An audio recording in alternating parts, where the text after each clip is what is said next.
شعاع آفتاب کی جگہ پر نور محمد والے محمد.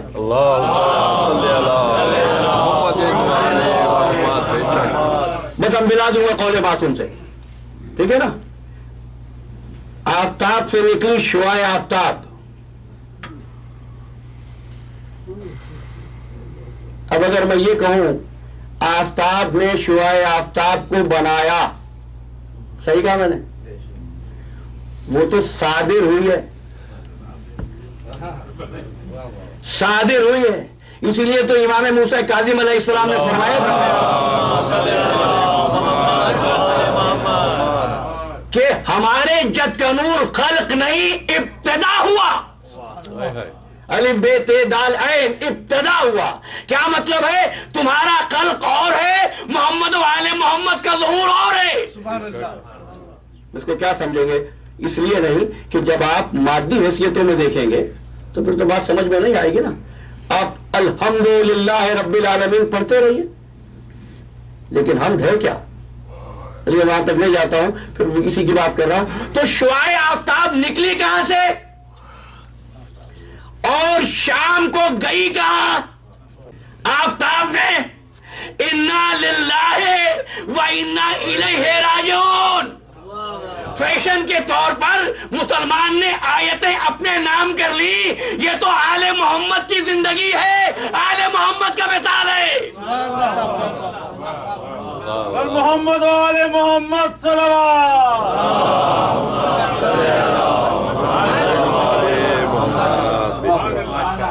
اب ایک بات کا دل چاہ رہا ہے, اجازت دے دو چند منٹ اور لگیں گے. میں آپ سے ایک بات اور عرض کر دوں, اس لیے آپ کو پتا ہے بخود میری عادت نہیں ہے, اسی لیے ایک جملہ فرمایا تھا سرکار دو عالم نے.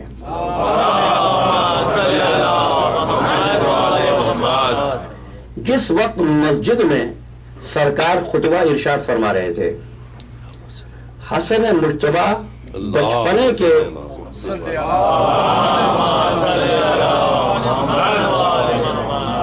بیٹھے ہوئے تھے اور اوپر دیکھ رہے تھے. لوگوں نے کہا شہزادے اوپر کہاں دیکھ رہے ہیں؟ ہوتا ہے نا. سرکار دو عالم نے سن لیا, فرمایا خاموش ہو جاؤ. حسن مجتبیٰ لوح محفوظ کا کو ملاحظہ کر رہے ہیں. اب آپ کو بتاؤں یہ حدیث آپ تک پہنچائی کیسے گئی ہے آج تک؟ حسن مجتبیٰ لوح محفوظ کا مطالعہ کر رہے تھے, مطالعہ نہیں ہے, لوح محفوظ کا ملاحظہ کر رہے تھے. یلحظو یا یلاحظو, تو ملاحظہ کرنے میں اور مطالعہ کرنے میں فرق کیا ہوتا ہے؟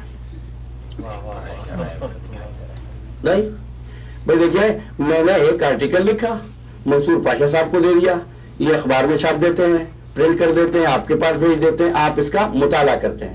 لیکن جب ان کو دیتا ہوں یہ کتابت کرنے کے بعد مجھے پھر واپس بھیجتے ہیں اور کہتے ہیں میں نے لکھ دیا ہے, اب آپ ملاحظہ کر لیجئے. کیا فرق ہے دونوں باتوں میں؟ بھائی اگر اس میں سے کچھ نکالنا ہے تو نکال دیجئے, کچھ ڈالنا ہے تو ڈال دیجئے. حسن مجتبیٰ لوح محفوظ کا مطالعہ نہیں کر رہے تھے, ملاحظہ کر رہے تھے. یعنی چاہتے جس کی تقدیر بدل سکتے تھے, کسی کو عطا کر سکتے تھے, کسی کا رزق تنگ کر سکتے تھے. محمد آل محمد صلوات.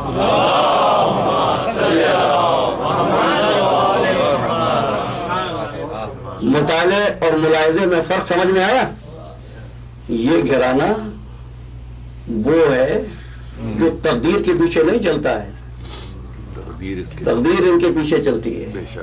اس لیے کہ یہ گھرانہ مظلوم تو ہو سکتا ہے, مجبور نہیں ہوتا ہے.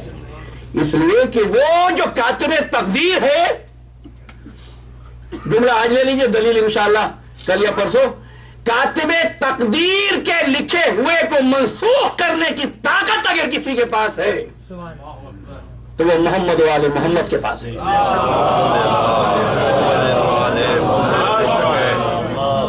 کاتب تقدیر نے تو یہی لکھا تھا کہ بیٹا نہیں ہے. ملاحظہ کرنے والے نے کہا نانا میں دیتا ہوں. سمجھ گیا نا؟ جنہوں نے دنیا کو اولادیں دی آج جس تاریخ میں آپ بیٹھے ہیں نا، آج ان کی اولادیں پیاسی تھی. آج محرم کی 7ویں، آج ایک شہید کا تذکرہ ہوتا ہے. کربلا کی تیاری کی تھی اس گھرانے نے. حسن مجتبیٰ بھی جب دنیا سے تشریف لے جا رہے تھے تو قاسم کے بازو پر ایک تعویذ باندھا تھا. بس چند جملے سن لینا. میں کہتا ہوں پرسہ دے دیں اس بی بی کو جو شام سے آئی ہوئی ہے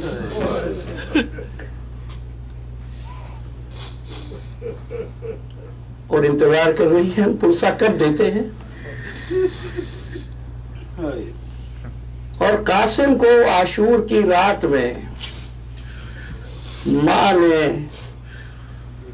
سامنے بٹھا کر یہ کہا تھا، بیٹا کل جب میدان جنگ تیار ہو نا تو مجھ بیوہ کے دودھ کی لاج رکھ لینا. لیکن قاسم جتنی مرتبہ بھی حسین کے پاس آئے ہیں، حسین ابن علی نے اجازت نہیں دی، واپس بھیج دیا. ذاکرین بیان کرتے ہیں قاسم خیمے کے دروازے پر بیٹھ گئے. ایک مرتبہ ام فروا نے جب بلایا تو روتے ہوئے آئے اور کہتے ہیں، اماں آپ کہتی ہیں یہاں سے کچھ دور نجف ہے. ہاں بیٹا وہاں میرے دادا کا روضہ ہے. ہاں میری جان.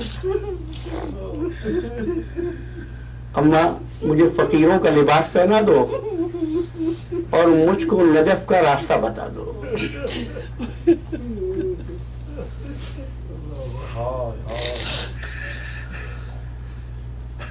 اماں اتنی مرتبہ چچا جان کے پاس گیا لیکن چچا اجازت نہیں دیتے.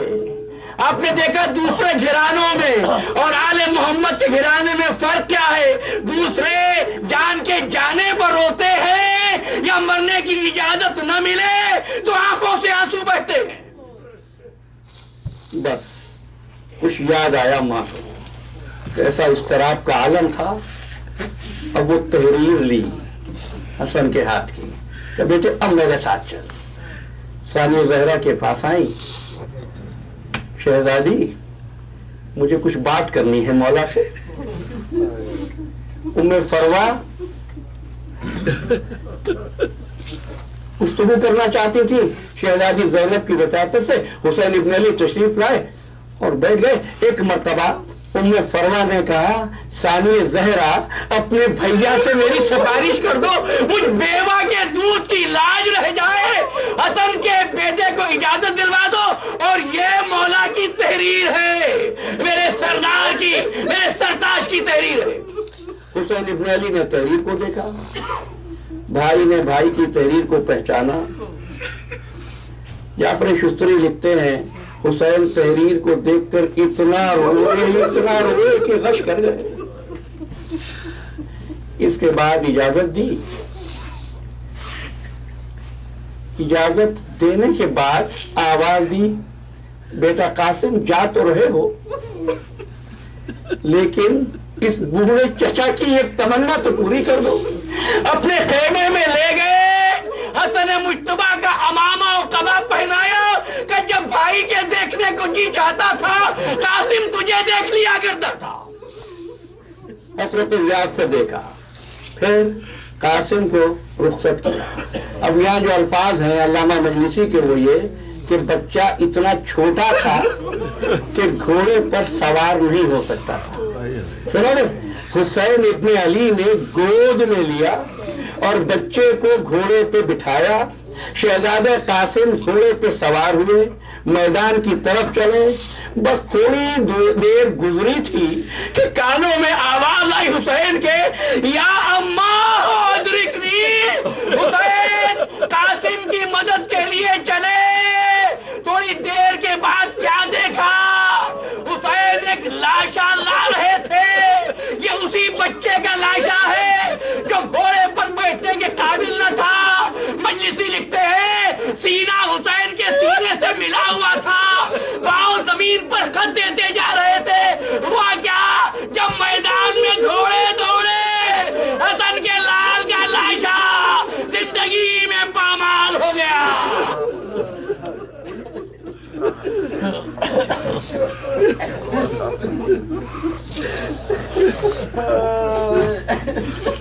نوتن حسین یا حسین